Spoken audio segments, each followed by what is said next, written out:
которые приходят ко мне на мой канал YouTube, они пользуются в большом количестве вебинарами, семинарами и так далее. И тут такой вопрос обычно создается. Люди, которые получают от меня большое количество информации, а ее я даю, в общем-то, не стесняясь и в большом количестве, как вы видите, очень часто могут становиться моими энергетическими должниками. Именно поэтому я призываю вас, уважаемые друзья, обязательно мне оплачивайте. Чем? Смотрите рекламу в моих видео. Именно поэтому я не отключил монетизацию, именно поэтому я ее оставил. Для чего? Чтобы люди, которые смотрят данные рекламные посты в видео, чтобы эти люди не становились моими должниками. Поэтому не обвиняйте меня в том, что я все монетизирую. Я не только монетизирую, я хочу, чтобы никто не был передо мной моим должником. Я же ничего не прошу, не требую, не говорю купите и так далее. Просто занимаюсь своим делом, проповедую моралью и внедряю, стараюсь быть полезным. Ну и соблюдаю культуру эзотерики. Лариса Ларионова. Подскажите, пожалуйста, если можно, как помочь дочери 42 года выйти замуж? Не было никогда, но есть сын, 23 года. Спасибо большое, удачи во всем. Я когда-то целый семинар такой записал. Вы знаете, мне бы хотелось вам искренне помочь, но дело в том, что это не проблема такая вот щелчка пальца. И нет такого вот единого, наверное, метода, который бы помог женщине на 100% выйти замуж. Но все равно одно но есть. Я заметил, что женщины, у которых есть больше чувств того, что им нравится жить, которые возникают у них в виде чего-то такого теплого. То есть, знаете, есть вот хорошее слово, оно называется доброта. Вот если такая доброта есть в человеке, то она может создавать ощущение в центре грудной клетки чего-то теплого и приятного. Наверное, именно это ощущает женщина в тот момент, когда она рожает или получает на руки ребенка. Ну, опять-таки, скорее всего, это не все женщины ощущают. Есть такие, которые ничего там не ощущают. Так вот, вот такая доброта внутренняя, которая человек, опять-таки, это я не говорю о качестве каком-то, я говорю о чувстве. Вполне физиологическом чувстве, ощущения, которое возникает в центре грудной клетки. Его можно назвать условно неидентифицированным. То есть это ощущение такого тепла, распирания, может быть радостное какое-то. Вот его можно в себе выработать или найти, или вспомнить что-то. И вот это ощущение, если женщину научить в тот момент, когда она думает о мужчинах, общается с мужчинами, в этот момент ее научить создавать или чувствовать вот это чувство в центре ее груди, то, скорее всего, это будет для нее магнитом, который очень быстро привлечет в ее жизнь мужчину, который захочет с ней жить. Проверено. Дальше. Как сделать так, чтобы болезни исчезли? Поможет нам метод, который использует Анатолий Михайлович Кашпировский. Это очень несложный метод. Это метод введения себя в состояние первопричины, удаления первопричины. Каким образом это все использовать, как это все происходит, очень несложно. Скажите себе предварительно такие слова. Первое. Скажите: я отпускаю свои болезни в момент начала их. И начинаете считать от своего возраста и до 0. Когда вы дойдете до 0, произнесите: я увеличиваю здоровье, произвожу трансформацию своего тела и выздоравливаю. И начинаете считать от 0 и до своего возраста. Делайте это в абсолютном расслабленном состоянии. Можно это делать перед сном с закрытыми глазами. Данный метод эффективен, проверено, работает хорошо. От чего зависит? Зависит, наверное, от возможности человеком расслабиться. То есть может ли человек расслабиться до конца, может ли он впасть в состояние такого транса, наверное, немножко. Является ли это самовнушением или является ли это гипнотической сессией или аутогенной тренировкой? Как говорит Анатолий Михайлович, конечно, нет. То есть я считаю, что он говорит правду, нет смысла мне не верить такому замечательному человеку. Эффективен ли метод? Да, я могу сказать, что метод чрезвычайно эффективен, ну и он не так прост, как я рассказал. В целом, не договорил я только чуть-чуть. И вот это только чуть-чуть все равно не может, это чуть-чуть может делать Анатолий Михайлович. Ну а вам-то зачем? Потому что вы-то не Анатолий Михайлович. Поэтому делайте это самостоятельно, потому что это даст вам возможность не болеть. Ну вот попробуйте от меня вот такой. Зачем мне это, скажите? Наталья Красовицкая, ученица 6 ступени. Подскажите, учитель, нейрографика так волшебно, как ее преподносят? Конечно, если человек изучает нейрографику, то это может быть действительно для него волшебным. Вы понимаете, вы мне сейчас задали такой вопрос. Андрей Андреевич, а художник это по-настоящему хорошая специальность или плохая? Потому что есть такие художники, чьи картины могут стоить 10 миллионов долларов. Я вам хочу сказать, конечно, я согласен с этим. Художник это очень хорошая специальность. И вы устраиваетесь в школу, где вас где берете обучение, как рисовать. И у вас, вернее, как там писать полотна. И вот вы изучаете это 3 месяца, а потом мне говорите, что ты 3 месяца изучала, но у меня полотен не выпустилось, а что я сделала, никто не хочет купить, а я уже... Все это вранье, потому что я не верю, что были люди, которые могли так писать полотна, что их полотна могли продаваться за 10 миллионов долларов, за 100 миллионов долларов. Это брехня, это обман, так не бывает. Так же и здесь. Вы знаете, чем бы человек ни занимался, он должен знать, что он должен быть одержимым этим. Одержимой картами Таро и популяризацией, допустим, предсказываний, человек может сделать очень хороший канал YouTube и быть популярным. Доказательство. Тысячи ютуберов сейчас есть и блогеров, которые ведут каналы в YouTube, у которых гадают, у которых никто не смотрит. И тысячи есть тех, которых смотрят, к которым обращаются, которые нравятся.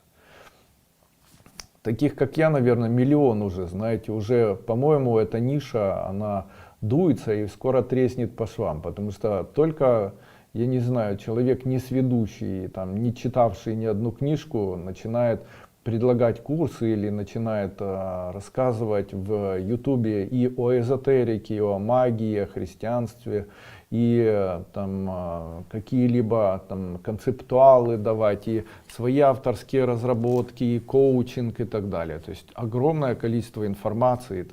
Но дело в том, что разница в этом всем имеется. Какая? Я хочу в пример поставить Веру Хубилашвили. Она ученица школы, насколько я помню, по-моему, 5 ступеней закончила. 2 раза была у меня на курсах по ясновидению. Очень знаменитый астролог, она преподает и принимает в Москве, очень хорошо ко мне относится. Может, относилась. Ну, думаю, что относится. Она очень теплый, хороший человек. Мне очень нравилась как человек. Я думаю, где-то ей был полезен в ее жизни. И когда вот она приехала в свое время, пусть она мне извинит, если увидит это видео, ничего плохого не расскажу. Когда она приехала в свое время, она мне сказала: Андрей Андреевич, у меня никак не получается. Уже много лет пытаюсь, и много лет записываюсь, и много лет на это деньги трачу, и много лет и так далее. И я ей сказал: скажи мне, Вера, ты фанат этого?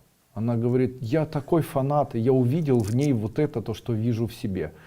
Фанатизм, веры в то, что ты занимаешься тем, что правильно, и что может помочь, и что нравится. И вот этот фанатизм, он может толкать. И я ей сказал тогда: если ты фанат, то тогда не сворачивай, потому что все дело времени. Если фанатично точить ножи каждый день, то ты научишься их точить так, как самый лучший специалист. Кем был Леонардо да Винчи, кем был, допустим, наверное, Микеланджело. Они были фанатами.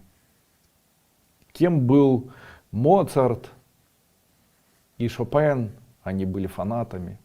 Один умудрялся с помощью музыки создавать праздник, другой с помощью своих хрустальных пальцев и хрустального инструмента создавать хрустальные звуки, которые создавали у человека печаль и путешествие такое лирическое. И куда-то водили. Наверное, таким же фанатом был Петр Ильич Чайковский. Ну, такими фанатами были, наверное, и Лев Толстой. И такие фанаты, вот они и создают это все. Когда человек говорит, можно, нет, или там получится, не получится, нейрографика, готовы в этом быть фанатом, готовы 3-4 года просто так положить своей жизни в ни во что, не зарабатывая на этом деньги, но четко продвигать с вытаращенными глазами, там, предсказывать, еще что-то делать. Не знаю, к сожалению, с такой инфографикой. Вопрос, как исполнить все свои желания? Я отвечаю. Желания не исполняются у человека, если человек страдает, ненавидит, если человек много желает и хочет, чтобы это было быстро. Человеку необходимо начинать с малого. Радость — это тот бензин, который исполняет желание. Дальше эзотерический обряд, который может помочь человеку исполнить его желание. Утром представьте, будто у вас огромный хвост павлина. Представьте, будто этот хвост павлина идет вверх на расстояние вытянутой головы над вашей головой. Представьте, будто этот хвост павлина красивый, как веер сзади вашего тела. На центральном пере, которое находится в самом центре за вашей головой, на самой вершине данного пера представьте в месте, где есть такой самый красивый и большой рисунок, шар, на котором напишите или представьте событие, которое может удовлетворить ваши желания. При этом представьте это событие одно, то есть одно, немного. Нельзя так, чтобы на всех перьях были желания. Так нельзя. Так ничего не сработает. Почему? Есть анекдот такой, мне бы таблеток от жадности, только побольше. Так вот, побольше здесь не работает, одно желание. Когда вы представили вот это перо и на этом пере представили это желание в шаре или в виде картинки, как бы вытканном на пере этом, начните произносить на вдохе хуп, а на выдохе цыняй. Это цыняй, это такие тайные слога, которые помогут вам исполнить желание. При этом представляете, будто данные перья, они шевелятся в такт движения вашего тела, создавая эффект опахала. Сколько раз необходимо произносить? Не менее 108 один раз в день. Хуп на вдохе, цыняй на выдохе. Вячеслав Гунько. Я смог избавиться от родового проклятия, которое было на мне с рождения только в 32 года. Из-за чего такая сложная карма у меня? В моем роду все положительные люди. Надо на все вопросы отвечать. Когда человек говорит,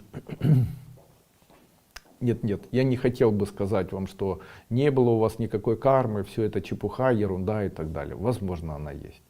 Возможно, она действительно вас мучила. Возможно, а возможно и нет. Вы понимаете, гипотетически можно предположить, что, допустим, то, что происходит с человеком, это совпадение. Это звезды, это и карма, и еще что-то, еще что-то. То есть можно сказать, что может быть все что угодно. Поэтому я бы вот так, наверное, не сводил бы все к одному. Я все же думаю, что все связано с человеческим переживательным аппаратом. Если у человека появляется больше позитивных эмоций, то жизнь выравнивается и становится лучше. Онкологически больные люди — это люди бесконечно злые внутри себя. Ни на что, просто так. Сами при этом могут быть очень хорошими, внешне добрыми, а в середине то раздражение, то там ненависть, то и это прямо кипит в них. Но оно внешне может даже не проявляться. Качества характера могут очень влиять. Поэтому, когда вы начали исправлять этот аппарат, видимо даже, с помощью тех людей, которые говорили вам о карме, но при этом они занимались вашим самоисцелением, с помощью вашей психологической, психоэмоциональной корректировки. То есть они говорили, что там не нужно так реагировать, нужно быть более теплым, нужно быть более терпеливым, там можно, и вы сами делали выводы, и таким образом и карму эту перешагнули. Как сделать так, чтобы не болеть? Что можно изменить в своем питании? Ага, хотелось бы сказать несколько слов. Мне очень нравится смотреть эзотерические, оккультные, магические выступления различных блогеров. И мне нравится, недавно понравился канал Садгуру. Я в чем-то разделяю его идеи, в чем-то не разделяю. Я постарался сегодня взять те вопросы, которые ему задают и которые у него топовые, и ответить сегодня на те вопросы, которые ему задают, своими словами. То есть как бы я ответил на те вопросы, которые задают ему зрители во время проведения его вебинаров, я постараюсь ответить на эти вопросы с позиции «Дуйко отвечает». Ну и первый вопрос. Что сделать или что изменить в своем питании? 3 вещи, чтобы не болеть. Ну и по моему мнению, человеку необходимо есть 3 вида питания для того, чтобы избавиться от большинства заболеваний. Итак, первое. Утром ешьте имбирь, в обед ешьте лимон, а вечером перед сном съедайте либо вареное яйцо, либо кусочек сливочного масла. Много болезней исчезнут сами по себе. Не нужно мне верить. Просто начните это использовать и в дальнейшем просто скажите мне спасибо за это. Вопрос к Садгуру. Как укрепить силу воли? Я могу ответить. Поможет просто чтение мантр или молитв, или помогут упражнения какие-либо. Это тотально усиливает волю человека. В случае, если человек, допустим, говорит себе: я 108 раз буду читать мантру такую, или 108 раз буду молиться и читать там «Отче наш, же иси на небеси», или читать какой-нибудь аят «Ля филя даус рахабди рахима салям алейкум», или еще что-либо, или он будет читать там суру из Корана, но будет это делать длительное время и дисциплинированно. Вот такая ежедневная дисциплина, она 100% вырабатывает у человека силу воли. Ну вот так просто оказывается. Стоит ли нам, ученикам, изучать Каббалу? Здесь необходимо сказать, какую вы задачу ставите. Вы знаете, в свое время меня очень заинтересовал вопрос материализации. В советское время и постсоветское время, нужно сказать несколько слов просто о моем, допустим, развитии, вот как я развивался. Я находился какое-то время на территории Москвы. Работал я там в определенном месте. Мне не стыдно сказать, я на базаре работал. И очень начал заниматься активной эзотерикой. Очень повлияла на меня эзотерика Юрия Лонга. На самом деле Юрий Лонга был моим другом, мы вместе знали людей, которые находились на территории Украины, так как он сам из Запорожья, фамилия его Иванько. И меня познакомил один мой друг нерусской национальности с этим человеком. Вот, он на меня повлиял. Чем повлиял? Он начал мне говорить о материализации, начал показывать мне элементы материализации. На самом деле я сейчас понимаю, что это были фокусы. На меня это очень ярко, так особенно ярко повлияло. И всю жизнь я думал о том, что хорошо было бы научиться материализовать. То есть материализовать более конкретно. То есть взять, допустим, там золотое украшение, представить его и так, чтобы оно появилось на руке и так далее. И я начал этим заниматься. То есть сначала я искал силы, которые могут помогать этому материализацию свершиться. Потом я начал искать идеи и так далее. И вот что у меня начало происходить. Первый раз. Я начал представлять, будто в моей руке находится золотая цепочка. И согласно методам материализации, уже там связанными с Кагью и Дзогченом, я начал представлять, будто начал читать мантры материализации.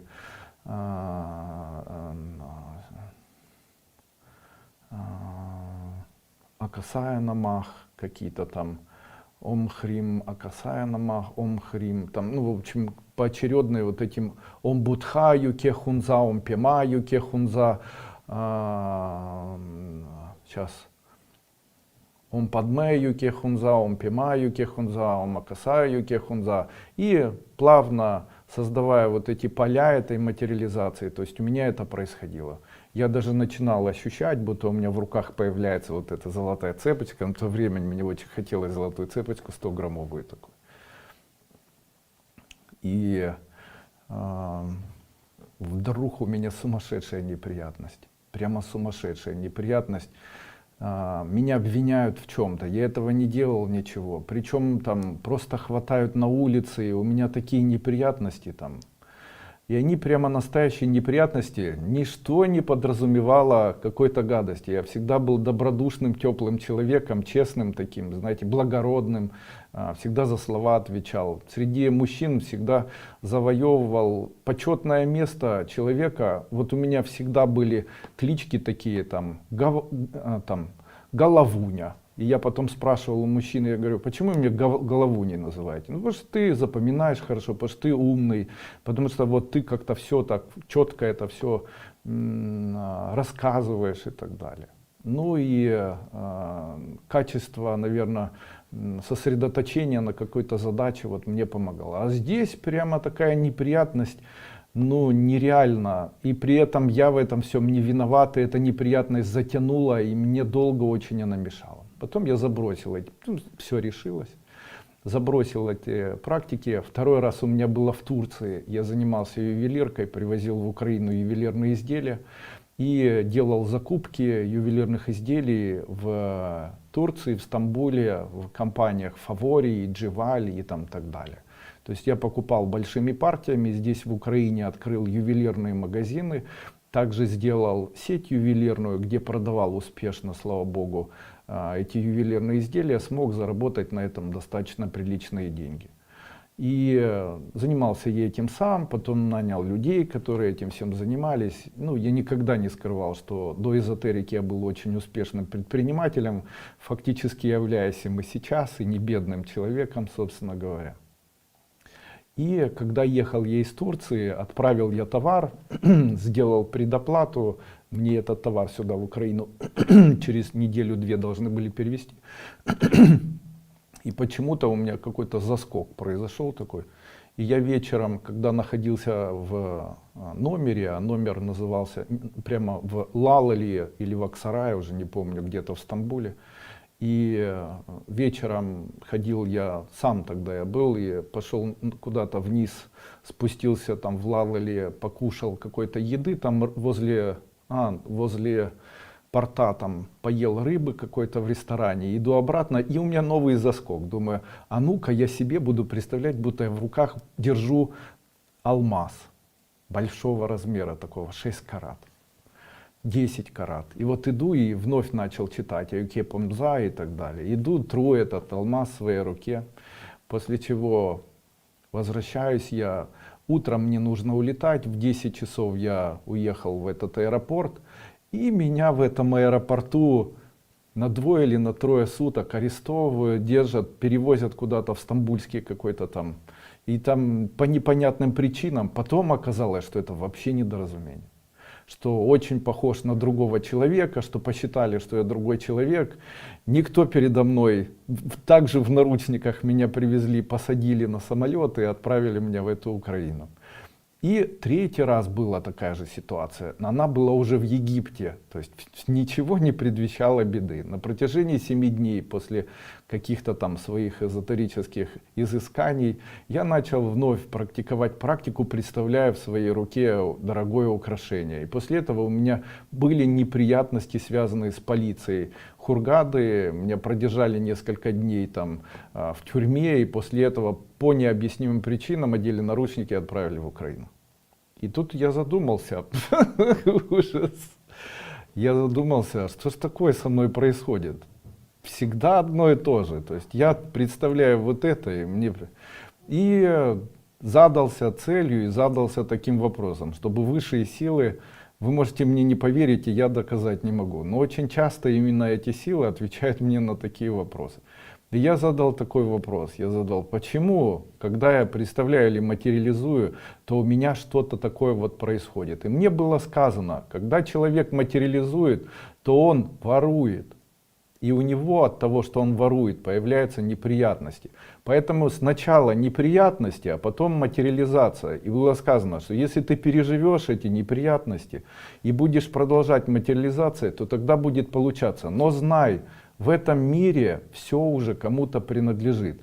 Так не бывает, что камень, который огранили у кого-то лежит, он просто исчезнет и будет у тебя. Почему? Это хоть и выглядит как перемещение, но все равно фактически является воровством. А за воровство нужно отвечать по закону. Но только в эзотерике. Ты же сначала хотел украсть, ты эзотерически украл.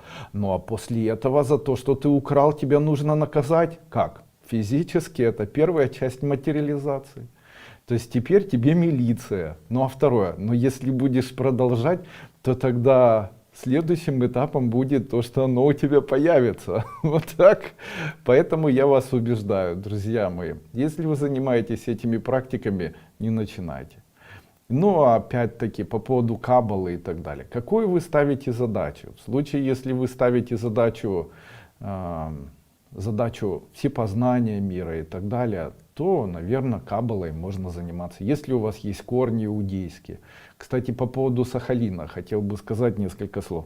А вы знаете, что фамилия моя Дуйко, она происходит от названия реки, которая называется Дуйка, которая находится на Сахалине. Она сейчас называется Александровка. Дед моего отца был родом оттуда, потому что они там жили, а там именно находился Антон Павлович Чехов, потому что у него есть записки северные. Я не знаю точно, как называется произведение, не хочу обманывать. Я не готовился к семинару. И вот в этих записках он упоминает как раз о реке Дуйке. И там жили люди, которые были цыганами.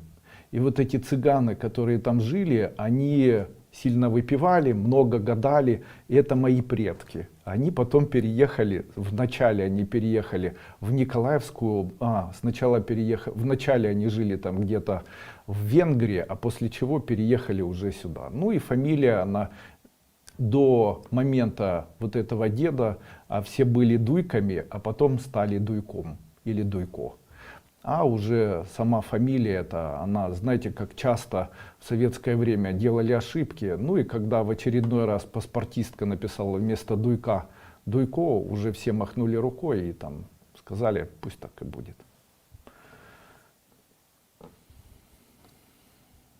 Надеюсь, вам интересно вообще, что я сегодня... Андрей, будьте добры, расскажите, как поступить с найденной купюрой. Спасибо. И Татьяна Дарахтичук ей пишет, купить что-то вкусненькое и скушать. Согласен с этим, только делайте это правильно. Если вы нашли купюру, то кто-то может сделать вольт. Допустим, человек бросает 100 гривен там, или 100 долларов и говорит, я покупаю, и дальше произносит, что он покупаю. Так вот, тот, кто это поднимет, тот, получается, отдаст что-то. Таким образом, человек поднимет 100 долларов, а отдаст фактически то, что тот поставил в виде вольта. Это черная магия такая. Ну и в этом случае можно очень сильно пострадать, особенно если купюра равняется 10. 10, 100, 1000. И что необходимо сделать? Нужно ли поднимать? Нужно. И что делать? Берете купюру, покупаете что-то вкусненькое и половину отдаете. Кому? Просто разбрасываете или выбрасываете в мусор. Говорите, это откупаю. Или это мой расчет за эти найденные деньги. И выбрасываете в мусорку часть. Допустим, купили пирожное или пирожок или пиццу. И часть пиццы, там не обязательно большую часть. Говорите, это мой расчет за вот эти деньги. И бросаете. Ну вот, откупились. 5 секретов 2021 года, которые приведут к хорошей и счастливой жизни. Давайте я вам и это скажу. Ребята, стремитесь жить максимально роскошно в 2021 году.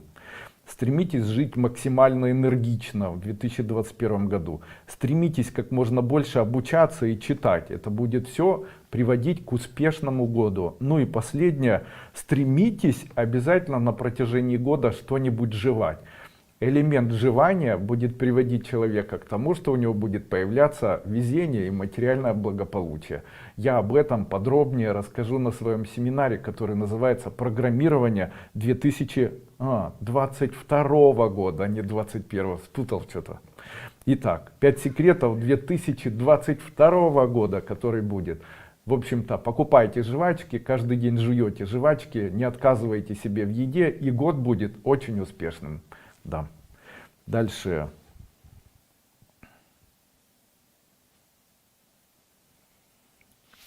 Как питаться? Это спросили у Садгуру. Чтобы быть энергетичным весь день. Первое. Спать больше. На ночь съедать вареное яйцо, а утром сырое яйцо. Это проверено. Улучшается иммунитет, уменьшается вес. Очень хорошо пить чай, сделанный из рыльцев кукурузы на протяжении дня. Данный чай действительно устраняет токсины, убирает свободные радикалы, молодеешь, улучшается пищеварение, улучшается аппетит, иммунитет и так далее. Ну и, конечно же, пятое или четвертое — это меньше сладкого.